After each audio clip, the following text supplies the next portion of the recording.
जब सत्यवान की मृत्यु का दिन आया तो वे जंगल में लकड़ियां काटने गए।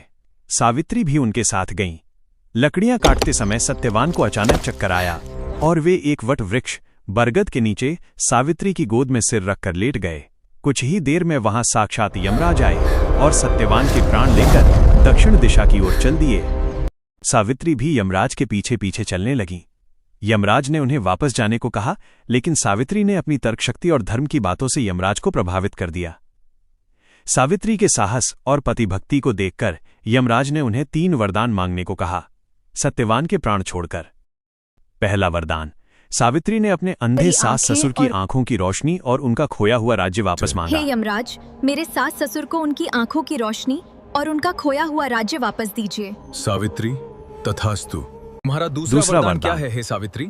मुझे मेरे पिता के लिए 100 पुत्रों का वरदान दीजिए हे धर्मराज। उन्होंने अपने पिता के लिए 100 पुत्रों का वरदान मांगा। तीसरा वरदान, अंत में सावित्री ने स्वयं के लिए 100 पुत्रों की माता बनने का वरदान मांगा। यमराज ने बिना सोचे तथास्तु कह दिया। तब सावित्री ने विनम्रतापूर्वक कहा, स्त्री होने के नाते सत्यवान के बिना वे माता कैसे बन सकती हैं? तुम्हारी बुद्धिमानी से प्रसन्न वे हुआ। सावित्री की बुद्धिमानी से प्रसन्न हुए। उन्होंने सत्यवान के प्राण वापस कर दिए।